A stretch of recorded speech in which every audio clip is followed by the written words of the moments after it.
All right, what is up, everybody? Thank you again for joining me on Middle Ground. I am here. Actually, Matt, I think you're my first guest. Amazing. I'm Yeah. honored. So, wow. I'm here with Matthew Baniak. How do you say your last name? Baniak? Baniak? Yeah. Matthew B. Um, or better yet known as Stillwater Alchemy, especially me and Daniela only ever refer to you as Stillwater. Like, I don't even think we use Yes. the name Matthew pretty much ever. We're just like, what's Stillwater doing? So, yeah, you can find him on Instagram, Stillwater Alchemy. Also, some of his information will be in the show notes below. The show notes, lol. We're such podcasters. Like in the show You notes. are a professional, Christopher. Claim it. I'm trying. I'm trying. And if you're watching this, the accessible American Sign Language version on YouTube, the description box below will have all the information. Okay, today we're going to talk about the main events of 2022, some of the bigger transits that are going to unfold. We're going to set the intention. Matthew is all about setting intentions before he does anything. So, the intention today that I am setting is that this brings clarity to those who find it and those who need it, and that we help prepare people for the year ahead. So that's my intention. What's your intention? Yeah, I would just like this information to be disseminated for all those that could benefit from it, that it lands in the laps or in the ears of everyone curious and interested, that they're just going to be getting really valuable information that inspires them to learn more and to have more knowledge to increase their autonomy for the year ahead. Okay, I love that. I'm gonna also pull, okay. I was gonna say I'm gonna pull one card and one card flies out. And it's my card, which is hilarious because I pulled Oh, I pull the King of Wands for me all the time. But this is all about making inspired. No, this card is about making decisions based off of that like intuitive inspiration that sort of comes from within, I find. So definitely following your gut, being able to lead and delegate and to take control of how you want to channel your passion, your drive, maybe any anger that comes up. But sorry, this is making a sound. I want to make sure it's not too, there we go.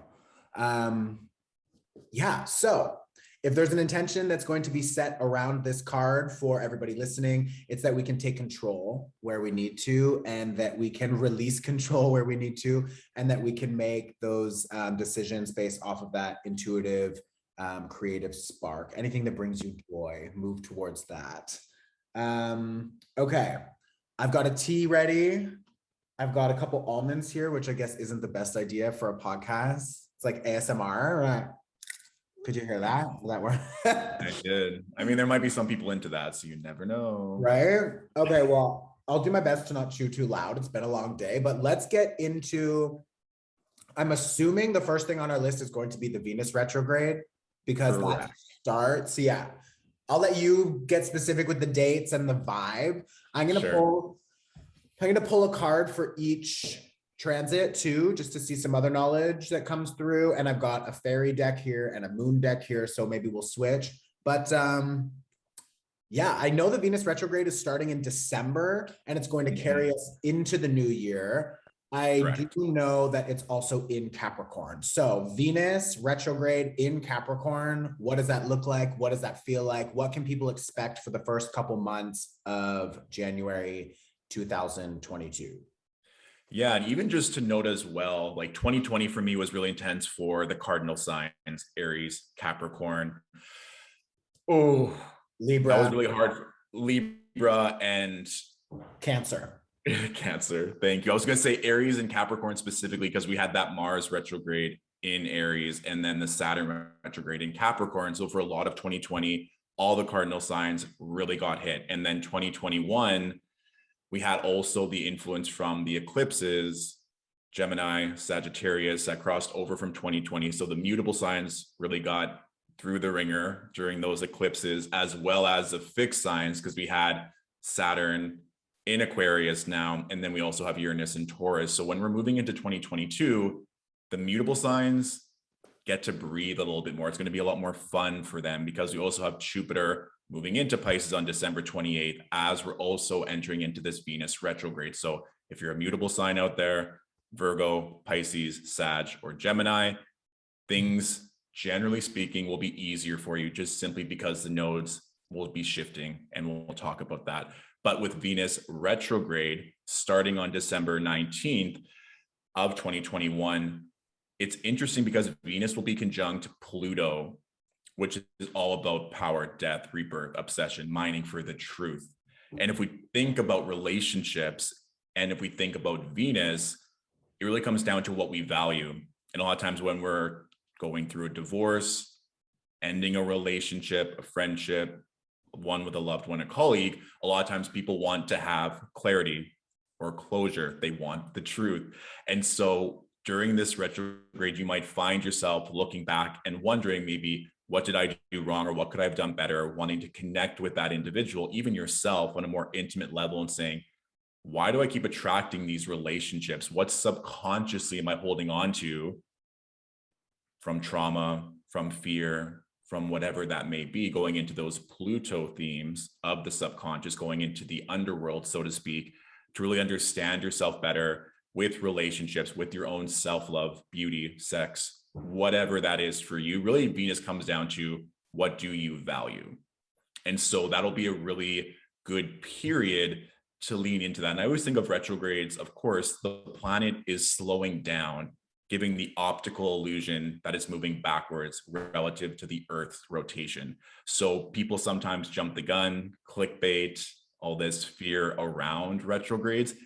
It's simply time to slow down. And so people that are in relationships, you can also reassess how you're moving in that relationship. You can address all of your relationships. Like you said, Chris, it's happening in the sign of Capricorn, to really look at the structural foundation. Is this a proper use of time, energy, and money? Is it a good investment to keep pursuing these relationships? And not saying relationships have to be transactional, but we all know you put a lot of love, time, money into your relationships. And if they're not serving you, or if they're not growing with you, or they're just stagnant and potentially even toxic in a misuse of power, going into those Pluto themes as well, these would be things to address during this retrograde. And always Venus retrogrades happen every 18 months. And the retrograde period lasts for 40 days and 40 nights. Okay, so the retrograde period is 40 days and 40 nights. So how long? We'll go from December 19th of 2021 to January 29th, 2022. Okay, so I just realized I must have spread some misinformation somewhere then, because for some reason I thought that there was a 4-month, or is Venus in Capricorn for 4 months with the Correct. So it's already been in Capricorn for a while. It started slowing down and entered that pre-retrograde shadow right before that eclipse that we had on November 19th. So on the 18th, it was already slowing down in November, and now it's just getting closer and closer. We're recording this in December. Okay, so Venus is in retrograde for 40 days and 40 nights, but Venus is in Capricorn for 4 months, roughly. Yeah, like it'll still be in Capricorn until March, and then that's when it'll ingress into Aquarius.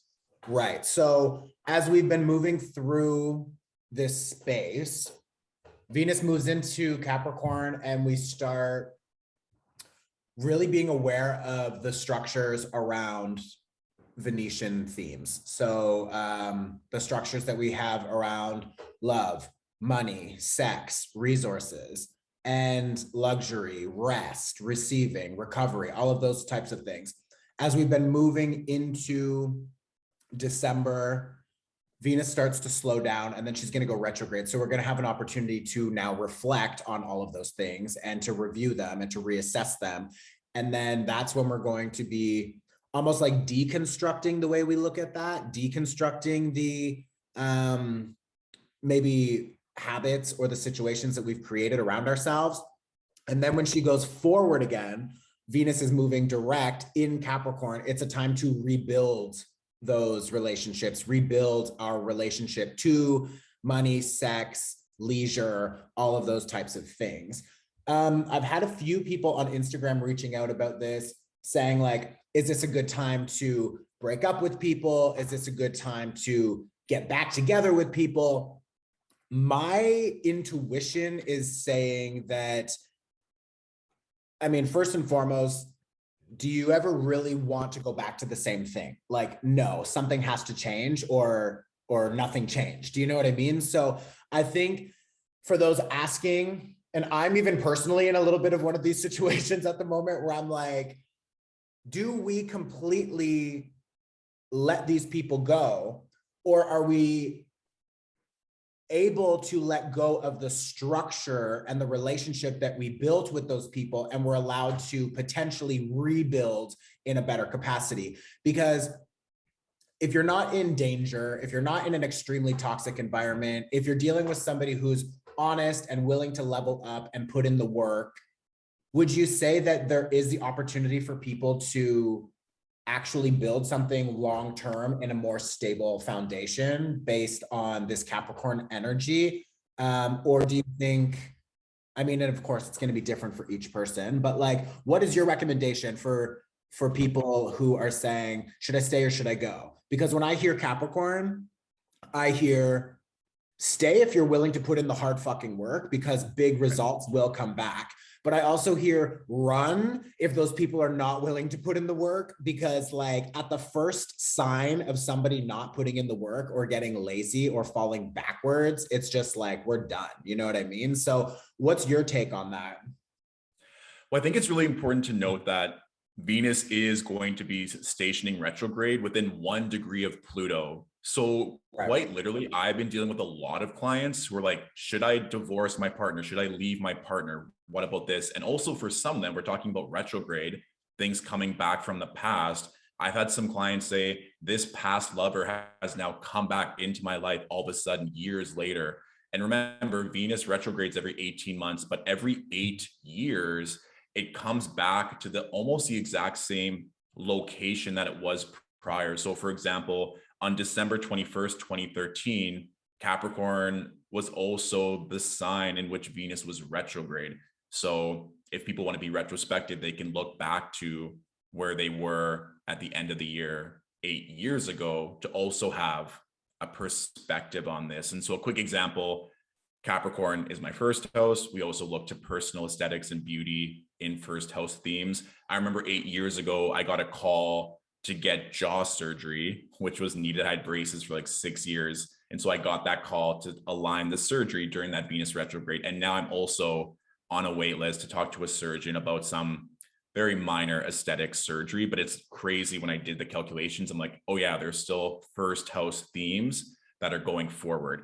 So first of all, look to the house in which Capricorn rules for greater insight to see how this retrograde may manifest for you. You can look back 8 years ago to see similar themes that may show up. Secondly, Chris, to answer your question, yes, having a Capricorn stellium myself, it really does come down to, are these people willing to do the work? And I think with regards to Pluto, those themes are very beautiful in relationships. Are you willing to die this ego death, to let go of structures and power dynamics and things that are no longer serving either of you to grow together? Or is the trust not there? Is something not being told in a truthful manner? These are all things to really assess and not just go back, because I do think that this pandemic has triggered a lot of trauma, a lot of root chakra blockages of, I don't feel safe, I need to latch on to something that feels comfortable, which of course can be sex, companionship, relationships. But is it actually going to build the foundation with that lover, with that friend, with that colleague to get you to where you need to be? And I always just go off your intuition. If you feel like there's still something there, purely based off your higher self, not on your ego or out of being lonely, then of course people do change. But I've also seen a lot of people throughout this pandemic make a little bit of change and then revert back to where they were. Like a lot of my acquaintances, their lives are the exact same after a global pandemic. They haven't changed at all. And so that for me is concerning, that if you have a global pandemic and your life is the exact same, you haven't made any changes, Oh God. a 40-day retrograde isn't going to do it, babe. Yeah, no, I don't think so. Another thing that I want to just clarify for our listeners is that Sure. we're putting a lot of emphasis on love right now. It does not need to be love only. Nope. This can be your relationship to work. This can be your relationship with friends, family, community, with yourself, with your old self, with old habits, with how you find pleasure. So like, we're really reflecting on, yeah, you know, do I stay or do I go in this relationship?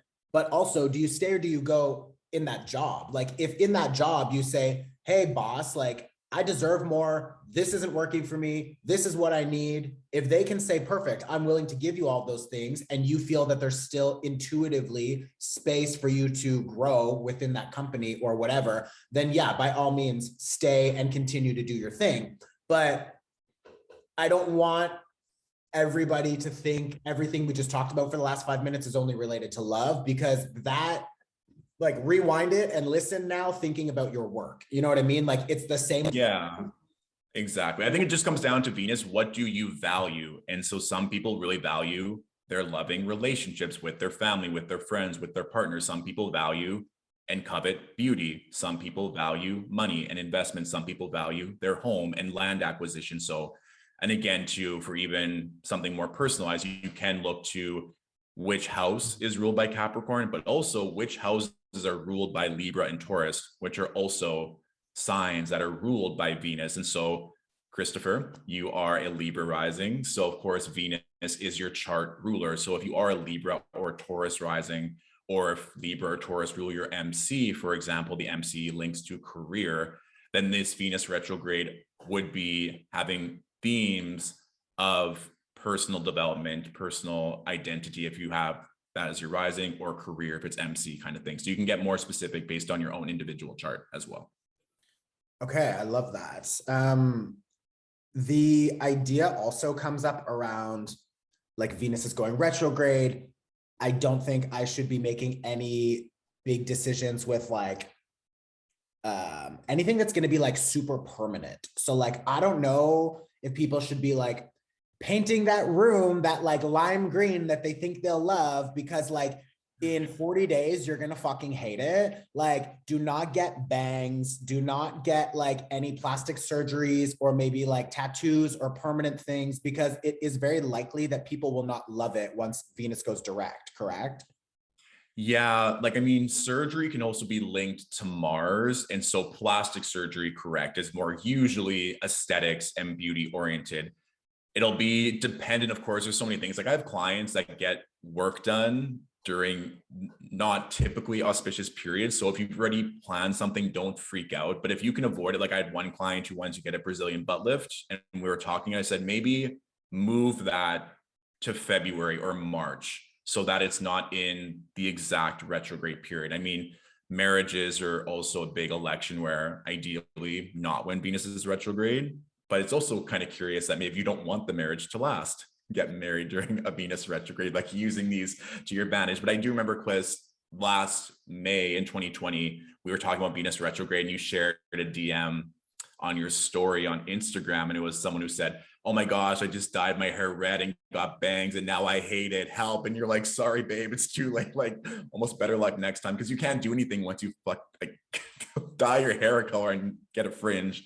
So yes, huge. Also investments too. We're talking about Capricorn. Maybe you're wanting to buy or sell a home or buy a whole bunch of crypto or move money around. Maybe wait and see and take a step back and talk to a financial advisor, get more information during this retrograde so you can make a better informed decision or get a better deal on that big ticket item afterwards. Okay, I am totally looking at crypto, so like I'm gonna postpone that. But I do have like an aesthetic surgery. It's not a surgery, it's like a non-invasive thing, but like I've already had that booked, so like I can go forward. Yeah, and if you want to like find little loopholes in electional astrology, say you booked that aesthetic surgery before, like say you booked it in the fall or before this retrograde happened, hypothetically speaking, you already started the election for that surgery beforehand. If you want to be like very mercurial and maybe more detail oriented, if you have a lot of Virgo placements, maybe you just want to avoid it because it just gives you anxiety thinking about, oh no, I planned this. But I am a big proponent of mindset, and your own personal autonomy are just as important as what's going on in the stars. If they both are aligned, obviously the manifestation can happen quicker, but really it comes down to how you want to show up in those situations, blessing the time and the energy. If at all possible, if you can move that huge plastic surgery or that huge investment. But if you're intuitively feeling called and channeled, like people always say, Mercury retrogrades, don't sign documents, don't buy a car, don't move, don't do this. I moved into this condo in Toronto during the last Mercury retrograde in June, and I saved so much money. It was such a seamless interaction, and it was a great activation in my personal chart. So maybe if you're a Capricorn rising, avoid the plastic surgery. And I know we're talking about that a lot. Use your own discretion, look at your chart, or talk to an astrologer, and they can really give you a lot. My own thing is like December, January, with Venus being so close to Pluto, that would not be the best, because it could really be like something not going ideally well, or these like huge exaggerations or small details being missed with regards to investments, beauty, even conversations. It might just be tricky at that time. So make sure you're clear-headed, set some good intentions before entering into those dynamics. It's kind of interesting, Chris, because we have a Saturn Uranus square Christmas Eve, and then Christmas Day we have Venus exactly conjunct Pluto at 25 degrees Capricorn. So this can even be just for all cardinal signs who have placements between 26 degrees and 11 degrees, cardinal being Capricorn, Cancer, Aries, and Libra. Then of course this retrograde can hit certain things in your chart. And if anyone has prominent Capricorn energy, just to note that as well. Okay. So I was shuffling while you were talking just to get see what needs to come through about this transit. And the two cards that fell out, they literally flew across the thing. I got the Emperor and the Empress, which I love. Also the Empress reversed from the looks of it on the video.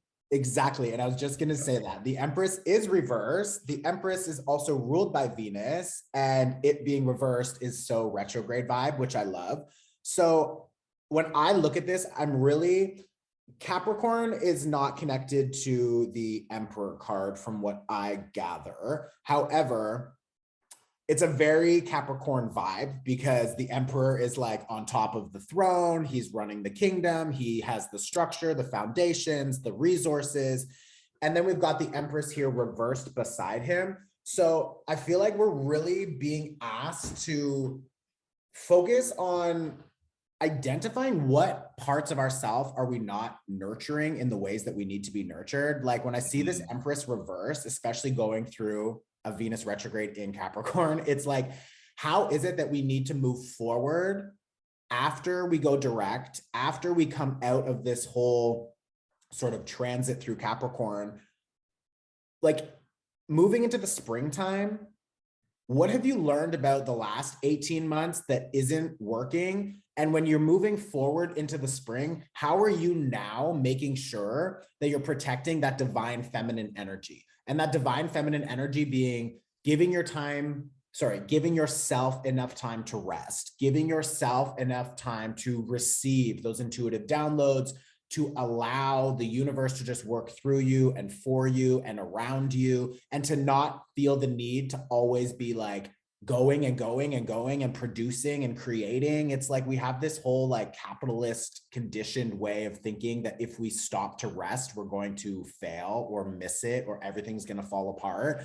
And I think that a lot of our reflection, just based on these two cards falling out, is okay, we get it. We've got it. We know how to make things happen. We know how to take control. We know how to create and manifest and do, but we don't really know how to rest, and we don't know how to receive, and we don't know how to be cared for. So take the next couple weeks to really reflect on that and just figure out, what could I do to make sure that I'm more in a protective space in my divine feminine, because I feel like we've really mastered the masculine over the last how many centuries with just like go, go, go, go, go. And now it's time for us to like get back into the like working smarter, not harder, and like letting other people do things for you and just trusting that things are coming and not that you need to make things happen all the time. So yeah, so that's kind of coming through for this. I also, yeah, you know what? Let's just leave it at that. Let's move on to the next transit because I want to keep this like around an hour. And I know that you need to go like in the next 58 minutes. So let's. Of course. Also, just to end up on that, Chris, just like quite simply slowing down and, like you said, giving respect to the divine feminine, redefining your relationship with your own divine feminine. And what does that mean? And I think that will literally transfer over to everything that we just talked about with regards to relationships, love, money, beauty, personal choices, everything. So I 100% agree with those tarot cards. Love it. Perfect. So what is the next? We've got this ending in March. Yeah, so the retrograde will finish on January 29th with Venus, but then of course it has that post-retrograde shadow period as well. So just be aware that this was already starting. Venus was slowing down mid-November, and then it'll still be slowly gaining back power after that retrograde for most of February. So take it slow, and that will really set the foundation on relationships. And so I think I want to talk about the nodal axis next, and then we'll get into Jupiter, because the Jupiter is a nice high and blessing that we all get to experience. So the nodal axis, ever since May 5th of 2020, we had the North Node in Gemini, South Node in Sagittarius. So there was a lot of activations around these signs and these topics. Gemini, communication, two sides of every story. Everyone had an opinion on major life events that were happening. And there were a lot of them, not just talking about the pandemic.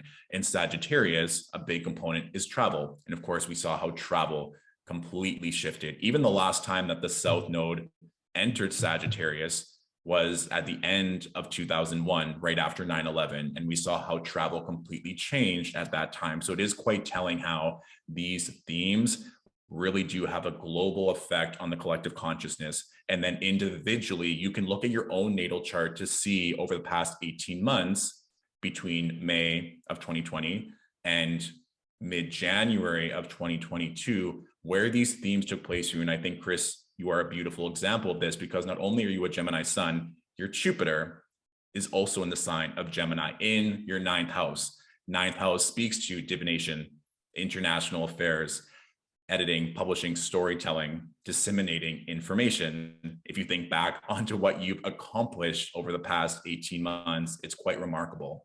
And having that North Node transit hit personal planets can be quite expressive. And so now with the node shifting, the North Node will be in Taurus, South Node will be in Scorpio starting January 19th of 2022, going until July 17th of 2023. These nodal shifts last for about 18 months. We want to think of these Taurus-like themes. And so, Chris, if you think of Taurus, what are the main energies that usually come up with that sign for you? I always think of like long term for Taurus, because Taurus to me is like you plant the seed. It's the first of the three earth signs. So it's like, okay, in Aries, we've got this idea. In Taurus, we take that idea and we apply it to the physical 3D form, and then we're trying to build it. So I always use the example of like, if you plant the seed in the right environment with the right care and the right amount of sunlight, it's going to grow into a unmovable tree, and that will just expand in space, and it will bring you apples every year. And it's like, so when I think of Taurus, I'm thinking long term, I'm thinking physical manifestations, I'm thinking resources. It's connected to Venus, so money, relationships, but like the tangibility of it all and like the pleasure of it all. And again, it's like this Empress card here. Like this is such a Taurus vibe, because it's not that Taurus is lazy. Taurus is actually a very hardworking sign. But when a Taurus is like, okay, hard work's over, it's like, it is time to lay back and like feed me grapes. And like, I just want to chill. So yeah, when I think of Taurus, I think of that sort of like real earthly pleasures, but that being part of the reward if you use the Taurus energy properly to show up, do the hard work, and plant the seeds properly, and then you build this like long lasting sort of structure. Yeah, that's what I feel about Taurus. Yeah, and for me, Taurus is a fixed earth sign. That's stability, resources, security, Yeah. finances, extreme wealth. There's always this meme of Lizzo like drinking Veuve or champagne with a straw for breakfast. Like that's such a Taurus, and she is a Taurus sun. Like that vibe being like, I've worked hard, I've made these smart decisions to create this beautiful life for myself, and I deserve the best. And so if we think of Gemini and Sagittarius, those are both mutable energies. Things are in flux, adaptable. They're not really constant ever. There's not really a sense of stability. We saw for the past 18 months, nothing was for sure. Everything and everyone was kind of in this frenetic, chaotic energy. And some people thrive off chaos and can adapt. I think now people are really craving security and stability, and how they can now plant themselves. I love the tree analogy, Chris, to get the results that they want, to get the beautiful relationships that they desire, to accumulate this new wealth that is now taking place with all these different avenues to acquire money, to make money. And now with the metaverse and crypto, new ways of money, new ways of creating resources. So I do think that those themes are going to be prominent for the next 18 months. And then if we think of Scorpio, it can be very secretive, mysterious, very fixed in their emotion. They can be sometimes vengeful and hold grudges. And so part of me thinks that there is going to be a way that certain things are going to be revealed, certain things that were kept secret, because if we think of the South Node, it's about releasing, letting go. And sometimes it kind of reminds me of when Hillary Clinton, like all those emails were released during that presidential campaign, and Hillary is also a Scorpio sun. And so something of power or something that might aid other people being released as a collective theme, but also different fears or shadow aspects that are not serving us, they have to be let go, or else you're not going to be able to really take advantage of these beautiful Taurus themes that we all just talked about. And of course, looking to your own natal chart to see where this is taking place and what houses, and if you have any significant angles or planets in either Taurus or Scorpio. I know personally, I have a lot of Scorpio energy, and my MC, my career angle, is at 29 degrees Scorpio. Like it's right at the end. And when we had that eclipse on November 19th, South Node is at 1 degree Sagittarius, and I received news about one of my businesses having just to be on hold. There's nothing I can do. I've tried so many different ways, knocking on doors, that it has to just be let go for a bit, which is fine. But I think it's interesting that sometimes those South Node transits can just be a point of letting go or releasing what doesn't serve you. And even I remember, I think it was October 8th or 9th, Venus just entered Sagittarius at that point, and we had the moon in Sagittarius that weekend, and the South Node was there. And I post videos on my YouTube channel breaking down the week. And one of the comments was, literally this weekend, I have a funeral burying two of my closest female entities in my life. And so we had the South Node conjunct the moon and Venus for the collective on that day. So sometimes it can mean death, or something that is no longer serving you, to make space for more. So North Node, we're moving towards excess. South Node, we're moving away from and letting go. So letting go of the fears, letting go of the grudges, letting go of things that we don't understand or can't see, to plant ourselves in something more stable and grounded. I find it interesting too that with the South Node in Scorpio, actually the bottom of the deck is exactly what I was going to talk about. So the bottom of the deck, I have the 9 of Swords reversed, the South Node in Scorpio. Oh my God. And then underneath that, I have the 2 of Cups. So the 2 of Cups, again, bringing in the balance of that divine feminine, the divine masculine, being able to plant seeds, new connections. This is new collaborations, new contracts, new agreements, new people coming into our lives. So this is very North Node, Taurus, bringing us all of these opportunities for love, abundance, finances. And this can last forever. It may not last forever. It may just be a stepping stone to a larger structure that will last forever. But what's important about this South Node in Scorpio, with this 9 of Swords reversed especially, is that like over the next 18 months, or when those nodes change and we move into that 18-month cycle, there's going to be so much purging around these old like self-limiting beliefs and fears and programs that have like controlled your experience for so long, because Scorpio being connected to Pluto and Mars is like, it's going to dive deep into the subconscious, Pluto, and Mars is going to help you fight that part of yourself. It's going to help burn away all of that part of yourself. So I feel like as the South Node is moving through Scorpio, like we're really going to have this energy of like deep purge and compost and like releasing all of these old programs so that you can create those foundations and plant that tree. And when it starts, bringing 1,000 apples a month, you know what to do with the apples, and you're not sitting there overwhelmed being like, I have too many apples. I don't deserve these apples. I could never do anything with these apples. No, instead you'll be like, I'm a fucking king or a queen or a ruler or whatever. And like, look at all this abundance. I'm going to sell some of these apples and make some money. I'm going to donate some of these apples. I'm going to eat apples all fucking day. Applesauce, apple pie, apple juice. It's just like, it's going to be really, and again, I have the Empress reversed with the Nine of Swords. They're above each other, like how I've laid them down here just on the table. And like, we need to release these old programs so that we can actually embody that level of luxury and lifestyle that we deserve. Like before capitalism, like thousands of years ago or hundreds of years ago or whenever the fuck it wasn't this day and age, like we weren't on all the time. We weren't so fearful thinking that there wasn't going to be opportunities or that I wasn't going to be heard or that I wasn't going to be seen or that, and like we've somehow been so weirdly conditioned into like, there's not enough, there's not enough. So I feel like we're just going to really be moving through this 18-month cycle of like realizing that these are all self-limiting beliefs or like limits that others have put on us that we just believed for so long. And now we can clear them out. And when we clear them out, we can fix that foundation.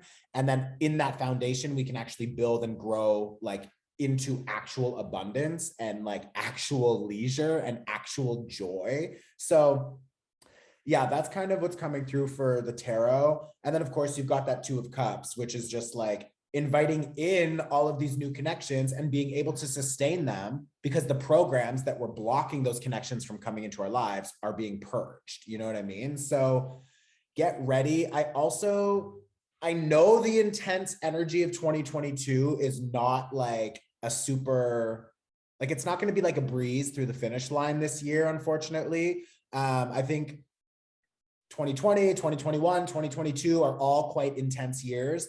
And it does, like, yeah, the South Node in Scorpio, like, are we expecting, I don't want to stress people out, but like, are we expecting a lot of death or a lot of release from maybe not even physical death? I mean, we'll see what the pandemic looks like, but like just the death of old ways and really being asked to mourn the loss of like unfortunately that old life is gone. So we need to adjust, we need to adapt. And like, we're all here to do it together. And obviously people like Matthew and I are here to provide resources to help the collective go through that shift. But like, yeah, there's going to be a lot of change and a lot of death to the old life and the old like dreams and stuff that we used to have. And we're going to just have to adjust ourselves accordingly. You know what I mean?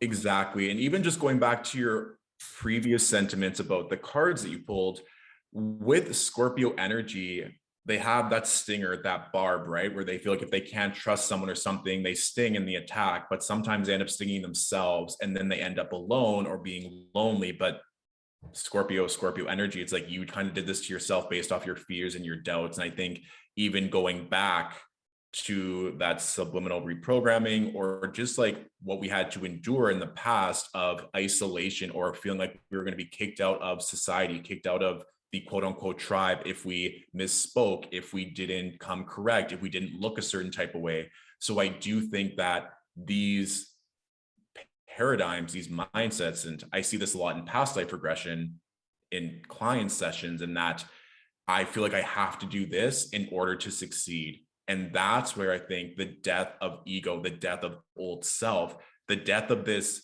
new normal. Whenever people post, I'm like, none of this was ever normal or correct. Like, do you want to go back to women, minorities, all these groups were oppressed and not being treated with equality. Like, I don't want a new normal. I want there to be change that actually gives power and strength and allows us all to grow in a way that's conducive. So that for me is my hope and how I trust that this nodal energy will serve us moving forward. Yeah, absolutely. Okay, so we've got Venus retrograde. After that, we've got the nodes shifting into two new signs. What can we expect after that? Okay, so this is a really beautiful one, which just in itself is getting every astrologer excited, and that's Jupiter's ingress into Pisces, one of its home signs. This is going to give a lot of benevolence and joy just for everyone. I think even Chris, you're talking about 2020, 2021, 4-year, a 5-year, 2022, a 6-year. I always think of 6 as balance, right? Manifestation. And so I feel like when Jupiter is going to be in Pisces, it's going to be an opportunity to engage in those feminine energies, kind of piggybacking what we talked about with Venus and Capricorn. Pisces is also a feminine, mutable water sign. And so this is where we get to actually enjoy these blessings of fellowship, community, love, spirituality. How can we connect mind, body, and soul in a more deeper, intimate way? If you think of the ocean and the depths of the ocean, there are these fishes that only survive there. So how can we go deeper and really connect with this beautiful Piscean energy? And I just think obviously spirituality is getting bigger and bigger and bigger. We are going to have that Jupiter conjunct Neptune event happening in April, which I'm really excited for as well to see. One thing just to note on the shadow aspect of Piscean energy is that delusion, false prophets, things coming out of left field. I think everyone has seen a scam account on Instagram or these emails that are trying to get you to pay for a reading or some kind of spiritual advice. So just be cautious of that. It's going to be a beautiful time for you to develop your spiritual practices, to really go more intimate and deep with your relationships, and a really great place for healing as well, mind, body, and soul. So for the past 2 years, Jupiter was in a Saturn ruled sign, Capricorn and Aquarius. So now for half of this year, Jupiter will be in Pisces. And then for the other half, it's going to be in Aries. It's going to go back and forth. But for those first 5 months or so until May 10th, Jupiter will be in Pisces, which will allow for a lot more lightness. Of course, we look to Mercury and Jupiter for travel. So I do think that travel or opportunities for travel will open up, or at least be a bit more manageable than it's been in the past. And just love, sex, intimacy, magic, spirituality, connection, healing, all of these themes to really work on that and to slow down, given that Jupiter will ingress into Pisces on December 28th of 2021. So the fact that we have Venus in retrograde as Jupiter moves into Pisces, it really emphasizes what we talked about during Venus retrograde, to incorporate the healing and the relational component of Pisces during those first few months of 2022. What do you think about that, Chris? And how are you feeling about that transit moving forward? Oh, I'm ready for love, sex, expansion, money, travel. Like, sign me up, first of all. I was shuffling and the card that fell out is also a 6, the 6 of Wands, which is such a fucking vibe. And it's funny because the placement is directly under the Emperor. So we're really stepping into this new identity and this new ego, which is interesting because we also just talked about the death of the old ego and the old programs. So I'm loving a 6. I know a 6 is a balance number. It's expansion, it's opportunity. It is like you've won the battle, sort of. We've come to the other side of it. The Emperor is also number 4. So 6 and 4 equals 10, which is a 1. So we've got the end of a cycle, the beginning of a new cycle. And on the bottom of the deck, I have Judgment reversed and the 3 of Wands reversed. So I do feel like this opportunity for renewal is coming as we step into our new power. We're getting expanded in all these new amazing ways. We're finding opportunities are coming towards us, but you may still find that while all this stuff is landing on your lap, you still maybe don't have either the key to step through the door fully yet, or that these new opportunities are opening up a whole new life for yourself that you can't even really see just yet. You can't even really fathom just yet. That Jupiter and Piscean energy is also very dreamy, very like limitless. So when I see a 3 of Wands reverse, I get the idea of just like, stop limiting your dreams. Stop limiting, like you want to make 6 figures this year, go for 7 or 8 figures. You know what I mean? It's like, you want that dream house, like get the dream condo also, and the dream boat and the dream whatever. It's like, go bigger and just know that that is possible. Yeah, I feel like we do need to obviously keep one foot on the ground, because Pisces sometimes is just like totally batshit crazy out into fantasy world. But like, I love you for that. Also Pisces, I don't know if I want to get into that, because I know you don't do the modern day housing thing, but I was going to say Pisces in modern day astrology, which a lot of traditional astrologers don't necessarily resonate with. But in modern day astrology, Pisces rules the 12th house, where we're wrapping things up and we're applying the lessons that we've learned and we're moving into new beginnings. So I feel like that energy sitting here with this 10 energy, which also becomes a 1, I feel like this is just going to be a good opportunity for people to really be like, wow, I'm different now and I'm ready to expand in all these new ways. And I'm ready to invite in that abundance and to plant these new seeds and to get rid of these old fucking programs and these old fears and doubts that were not even mine to begin with, but like some asshole put them on me anyways. You know what I mean? So, and that's a beautiful tie-in with what we just talked about, the South Node in Scorpio. Exactly. And the 9 of Swords here reversed. So it's like, yeah, it's definitely going to be a vibe. I'm excited. I also, as a little bit of a warning, like Jupiter expands everything it touches. And when it's in Pisces, that expansion is going to be tenfold. So like, just really keep in mind that it will also expand your knowledge around the things that aren't working for you. It's not just going to expand all of the great things. It's also going to expand the things that really need to be rebalanced or reclimatized or whatever. So just, or like, is that too far to say that?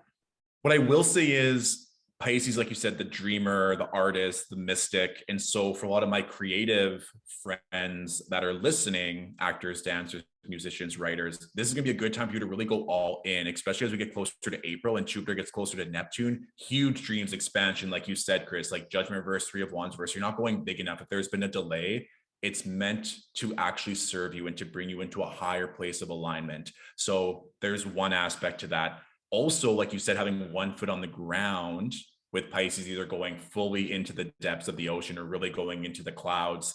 There's this hedonistic aspect with Pisces of wanting to experience it all and just being like, there's so many different worlds and colors and smells and tastes to experience. And so if you, let's say, have a very addictive, very vivacious way of living, then you could go all into that new relationship and get lost, or spend all your money on this new crypto or on this new expansion and not really think it through, especially during those first few months when Venus is still working through its retrograde and getting things clear. So just be cautious, because the emotions of a Pisces are very intense, and that emotional illicit reaction and that oversensitivity that comes with Neptune, you could just be feeling a lot. And if you don't have a way to ground yourself, or if you haven't worked through those subliminal reprogramming doubts and fears, it could sway you in a not so positive manner.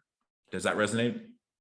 Yeah, that makes sense. And I think that there's a little bit of a danger with the need for Pisces to escape sometimes. And I think that, yeah, that just kind of ties in, like, if you're not grounded or you're getting triggered, while with Jupiter wanting to expand everything that is Pisces and us all getting this rush of Pisces energy, you may feel highly emotional, highly triggered, and then fuck this, I want to escape this. I'm going to dive into these old, maybe addictive patterns or self-sabotage. Exactly.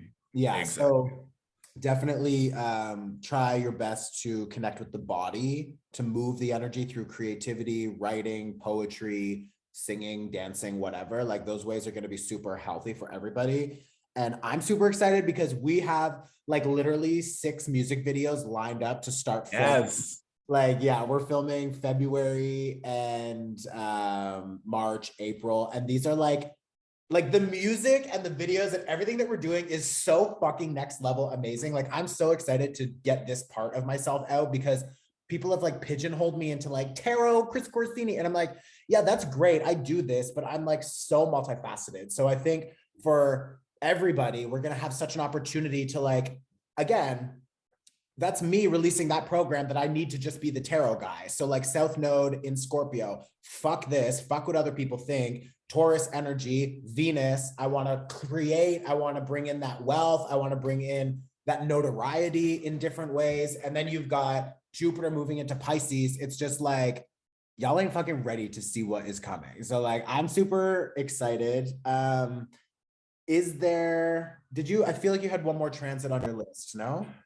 Yeah, we also can talk about Jupiter and Aries. So I will say for everyone that has dominant Pisces energy or dominant water energy, so Cancer, Scorpio as well, this transit when Jupiter is in Pisces will also really benefit you significantly as well. So look to the sign in which Pisces rules and Aries rules. We'll get to that in a moment. I also think it's quite clever. Like, I'm obsessed with astrology. I'm also quite obsessed with RuPaul's Drag Race. So for example, All Star 6 was filmed in 2020. It came out in 2021. So when it was in 2020, Jupiter was in Capricorn. The final 4 contestants of All Stars 4 were all Earth signs. Oh, Kylie Sonique Love what? was a Taurus, Raja with a Capricorn, Eureka, Ginger Minj were Virgos. The year prior, when RuPaul's Drag Race season 12 was filmed, Jupiter was in Sagittarius.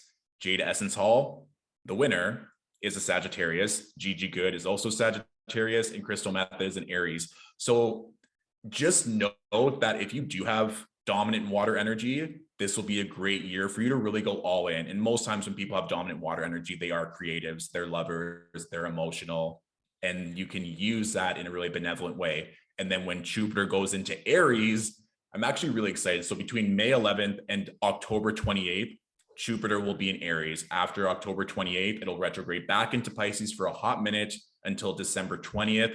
And then after December 20th, it'll go back into Aries. So that spring, summer energy, this is going to be great. That Emperor energy, that's very Aries, initiating, getting stuff done. So I do think it's prudent to cycle back for a moment, Chris. Like you said, Judgment reversed, 3 of Wands reversed. I've had so many clients being like, oh, I feel called to do this. Or I want to start a YouTube channel. Or I want to write this book, or I want to pursue this relationship, but they're not doing it, I think, out of fear of rejection, being kicked out, not being seen, not being heard.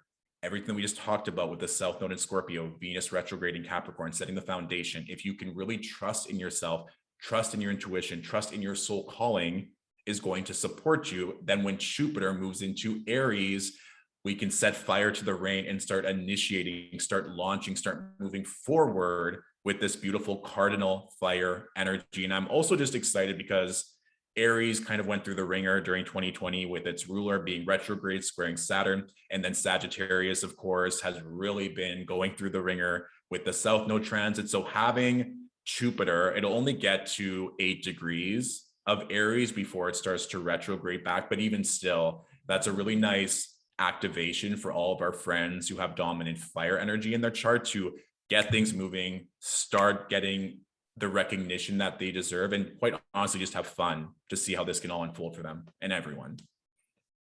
Okay, so that sounds like a vibe because Aries is cardinal fire, and we've got Jupiter moving in to expand that. So definitely expanding opportunities for leadership, taking things on in a new way, rewriting. It's not even like business ventures, right? Like I always think of Aries as being, like you said, very leadership oriented, wanting to launch things. So with all the new energy that's going to be coming through with the metaverse and crypto and even just new things that we don't even know of yet, this is going to be the time where if you hadn't launched anything in the first half of the year and you really want to, I think that Jupiter in Aries is just going to push you because there's going to be so many different avenues for you to exert yourself, to step into your power and to move forward. And like I said, have fun. I think this is a very good energy where we can just showcase ourselves and move quickly in quite the Aries fashion. Yeah, I love that. And Aries, they don't ask for permission. They just show up and get her done. So I'm excited that we can all embody that for a little bit, especially, yeah, if you're looking for a good time to launch something like you're saying, like stop waiting, do it. Yeah. We will have, so Matthew and I are working on a calendar, like an astro calendar. So all of the dates and more, the Mercury retrogrades, all of the outer planets, the inner planets, like all of these retrogrades, the new moons, the full moons, when things station direct, what it means, the do's and the don'ts, a little bit of a monthly breakdown. I'm going to be selling a calendar. So if you guys are interested in having a little more support, Stillwater here, Matthew helped us date everything and describe everything. So it's not just me, it's like an actual professional astrologer who's there supporting the whole process as well. Shout out to Danny, who's helping with all the design. It looks amazing. Super excited to get that out to everybody. But yeah, we've got all the dates and some do's and don'ts, some tips and stuff like that. So that's a super helpful resource. If you guys want to find Matthew, you can talk about your offerings, what you do, because I feel like those are the main transits that we're going to talk about today. Yeah. Yeah, well, I mean, if you wanted to, there's also some other like little tidbits, but we can also save that for the calendar and go into that in more detail. Or if you want to keep going, it just depends on how you're feeling or how you want to wrap this up today. I mean, should we do one more for the kids? What's a good one? What else do you have? Wait, let me hear what you've got on there. I mean, this is just one thing that I think is just something we can all note is that Saturn Uranus square, right? So Uranus, unexpected change, surprise, freedom, sovereignty, Saturn talking about restrictions and boundaries. And so that exact square actually takes place on December 24th of 2021 at 11 degrees, but it also comes back again October 1st of 2022, a bit later. And then we also have a new moon lunar eclipse, a full moon lunar eclipse on November 8th, where we have the moon in Taurus conjunct Uranus, the North Node will be in Taurus, and then we have the sun and Mercury in Scorpio. So this energy of where are we being kept, what is bounding us, where are these restrictions happening, and what new freedoms, how can we shift the way that we have stability or new money or new resources? Even the housing market right now is kind of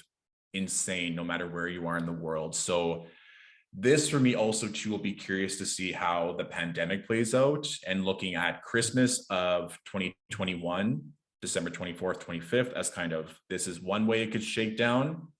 And then also later on, the exact conjunction again in November and October, to see where are we able to thread the needle? How can we progress? How can we really find new balance, new structure in a way that we maybe never have before? And this is kind of the note that I was speaking of for fixed signs, given that Saturn is in Aquarius, Uranus is in Taurus. We have the eclipses in Taurus and Scorpio. So if you're one that doesn't enjoy change, this is just something to know, where we're all probably going to be feeling it, especially during that full moon lunar eclipse in November. So to be open, to not be so rigid with your thought patterns, how things have been done in the past, like we were talking about that new normal, allow that to be thrown out the window a little bit. It's not saying throw it all away, but be open to this malleability, be open to change. And so that when these new structures, I do think the metaverse, how the internet, this virtual reality, people are rolling their eyes and saying, it's not gonna be that big of a deal, we won't have to acclimatize. That would be like saying you don't need an email address. You don't technically need an email. You don't need to be online, but it's definitely a tool and gives valuable resources. I mean, we wouldn't be speaking right now had technology advanced the way it has. So that's one thing I think can be quite hopeful, so long as you're apt to grow and evolve, which I think really encompasses everything that we've talked about today. So this for me is getting in that meditation, being intentional, doing the journaling activity, so that you're open to these downloads. You're allowed to expand and give yourself permission to grow. And so when maybe the vast majority of people stay stuck in their mindsets, in their limiting beliefs, do not want to change out of fear or out of the way things have always been done, you now know that there's this opportunity for huge breakthroughs, to start these new businesses, new ways of making money, new ways for you to show up in relationships that are always going to be there to serve you. But this is kind of that pressure cooker, that kind of earthquake almost, that is going to shift things. And if you can be ahead of the curve, you're just going to land so much more beautifully than if you stay maybe ignorant or have your hands over your eyes, not wanting to face the truth and the change that's inevitable.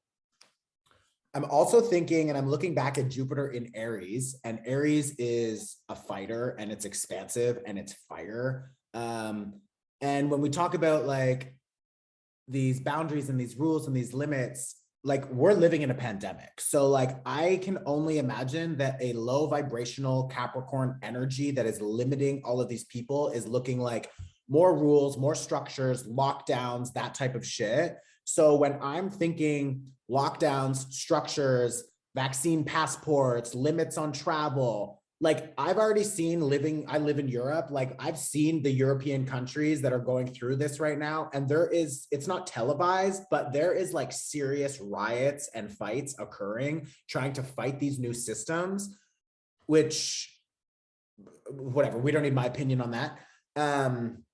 But I'd be probably in the street fighting more so than going with it, I'll say. But like, do you think like spring and summer, we have Jupiter moving into Aries, are there any indicators for our listeners that like we might have some serious restrictions moving in and there's potential for explosive combat, or not like war, but I just mean like people fighting the system and people sort of like rising up? Like we're in that age of Aquarius, we're in that like we're trying to restructure things, people are no longer accepting the bullshit. And like I've seen even like in North America where they're now on like the third booster, then it's going to be the fourth, the fifth, the sixth. Like by booster number 7, I think people are going to be like, fuck this. So like at what point do you see that there's a potential COVID pushback from the people if that is something that we think could potentially happen through this year? Yeah, well, I'd be curious to see what does shake down at the end of December. December 24th, we have the exact square. Like Uranus and Saturn are always going to be a sign-based square for all of 2022. I was saying the exact, like within the same minute of these squares being activated, but December 24th. On December 24th, Uranus and Saturn will be at an exact square at the highest level of tension. Exactly. So that's in 2021. And so it'll be, and I think that is like I'm seeing it here in Toronto as well, where I'm currently based, this pushback. And I saw a news article about how in New Brunswick, a province in Canada, that they're limiting people in grocery stores that they don't have a vaccine passport, and some people being all in favor for this, and other people who are even vaccinated saying this is too far. We can't keep restricting people, which is very Saturn. And then Uranus in the sign of Taurus, which is again very fixed, but it's like, even these fixed structures that even if it makes sense to some people, the way they keep stifling and restricting other people, that it's not going to serve the entire collective. And so it'll be curious to see on the 24th of December, what new news sources come through, because on December 25th, that's when Venus retrograde is conjunct Pluto. So all the astrologers are kind of looking at the holidays of a time of potential contention, of opinions being crossed, or that pushback. And so it'll be, like I said, curious to see during that full moon lunar eclipse on November 8th, when all those things are in close proximity to the North Node, the moon will be conjunct Uranus, and that second square will be activated on October 1st of 2022. So with your question, Chris, of Jupiter going into Aries, that fighter, and I always think of Aries as being not selfish, but they're like, this is what I want, so I'm going to go out and get it. It's not that they're not thinking of other people. They're just fully honoring their growth, their strength, their passion. And so I think people are going to be doing that. And kind of maybe like we saw May, June of 2020, when everything was opening, all this expansion. That's also when Jupiter of 2021, we saw Jupiter in Pisces and things opening up a little bit, right? And people finally having freedom and traveling. And then when Jupiter went back into Aquarius in 2021, we saw restrictions being imposed again. So I feel like there might be another power play of trying to control people again, or trying to rally people. It's like, oh, this is all happening. How can we tune it back in the fall of 2022 to see how this can work for everyone, or maybe something around travel or finances, because I guarantee once the metaverse and crypto comes into play, they're going to want to do ways of sanctioning that or taxing it or something. So I think it might be more in that regard if we're talking about Aries and Jupiter expanding new business ventures, going after what you want, what you're passionate about, especially that younger generation making six figures off TikTok and everything. Like that younger generation keeps getting older. And so I think maybe with regards to that, it could be restrictions and impositions on new wealth and new structure and stability, more so than the pandemic. At least that's my kind of optimistic sense. I think the pandemic will be more prompt at the end of 2021, 2022, innovation, creation, limits, maybe more of the digital realm. That'll be the area of focus. Well, yeah, they're definitely going to be policing people more online and with trying to figure out how to tax these wages differently and how to make sure exactly. like there's a huge, and again, you can call the pandemic whatever you want, but like there was a massive transfer of wealth to the already wealthy during this pandemic. And now I think with these younger generations and these like NFT sales and these like people who are really seeing how we're going to rewrite these systems, as there's more wealth being transferred back to these younger generations, like the people in the positions of power who have and hold this wealth or dictate or tax these wealth, like they're going to want to set up more limitations because they're seeing that energy shift, that power shift, the wealth is shifting. So there really is this battle between Saturn being that old structure and Uranus being like, no, fuck that, we're doing it a different way. So like this is going to be a little bit of a dance for a while. Okay, well, I hope some of it, all of it was helpful to our listeners. Matthew and I, again, will have that calendar out. We've got workshops that we both offer. You can find everything on our website, mineinwardboutique.com. Depending on when you listen to this, I think chriscorsini.com is going to now be active. And ooh, right, because my new thing, I'm reinventing it. You're going to go to chriscorsini.com and then it's going to have middle child music and it's going to have inward boutique. So then you can choose your journey. Yeah, choose your own adventure, so to speak. Exactly. That's the new vibe. I'm also thinking we should probably get this online before Christmas because we've talked a lot about the conjunction. I think so too. I mean, we can set that intention now. We have a few days before that happens. So if it works, I think that'd be beneficial just to give this information. If not, it can be a good retrospective so people can really feel how that one specific transit resonates. And of course, I'm always very